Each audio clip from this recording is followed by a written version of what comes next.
IPL 2026 సీజన్లో 5 సార్లు champion అయిన సీఎస్కే పరిస్థితి దారుణంగా తయారైంది. ఆడిన మొదటి 3 మ్యాచ్ల్లోనూ ఓటమి పాలై పాయింట్ల పట్టికలో అట్టడుగు స్థానానికి పడిపోయింది. ఎంఎస్ ధోనీ లేని లోటు స్పష్టంగా కనిపిస్తూ ఉండగా కొత్త కెప్టెన్ రుతురాజ్ గైక్వాడ్ నాయకత్వ లోపాలు, నిర్ణయాలపై తీవ్ర విమర్శలు వ్యక్తమవుతున్నాయి. ముఖ్యంగా 14.2 కోట్ల రూపాయలు పెట్టి కొనుగోలు చేసిన ఆల్రౌండర్ ప్రశాంత్ వీర్ను జట్టు సరిగ్గా ఉపయోగించుకోకపోవడం ఇప్పుడు చర్చనీయాంశమైంది.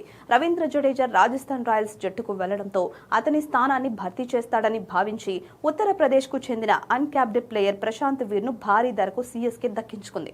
అయితే గత 2 మ్యాచ్ల్లోనూ ప్రశాంత్ వీర్కు బౌలింగ్ ఇచ్చేందుకు రుతురాజ్ గైక్వాడ్ సుముఖత చూపలేదు. పంజాబ్ కింగ్స్ జట్టుతో జరిగిన మ్యాచ్లో 210 పరుగుల భారీ లక్ష్యాన్ని ప్రత్యర్థి ఛేదిస్తున్న ప్రశాంత్ చేత ఒక్క ఓవర్ కూడా వేయించలేదు.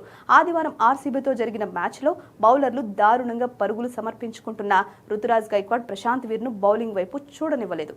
ఈ పరిస్థితి KKR star player Cameron Green ఉదంతాన్ని గుర్తుకు తెస్తోంది. 25.20 కోట్ల రూపాయలు పెట్టి కామెరూన్ గ్రీన్ ను కొనుగోలు చేసిన కేకేఆర్ అతడిని బౌలర్గా వాడుకోవడం లేదు. అయితే కామెరూన్ గ్రీన్ విషయంలో గాయం కారణంగా క్రికెట్ ఆస్ట్రేలియా నుంచి క్లియరెన్స్ లేదని స్పష్టత ఉంది. కానీ ప్రశాంత్ వీర్ విషయంలో ఎలాంటి గాయం సమస్యలు లేవు.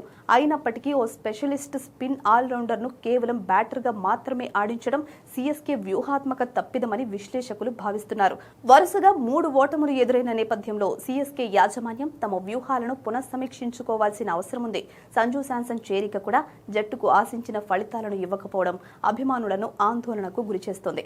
రాబోయే మ్యాచ్ల్లోనైనా ప్రశాంత్ వీర్ వంటి ఆల్రౌండర్లను పూర్తి స్థాయిలో ఉపయోగించుకుని గెలుపు బాట పట్టాలని ఎల్లో ఆర్మీ ఆశిస్తోంది. టోర్నీ ఇంకా ప్రారంభ దశలోనే ఉంది కాబట్టి సీఎస్కే పుంజుకునే అవకాశం ఇంకా ఉంది.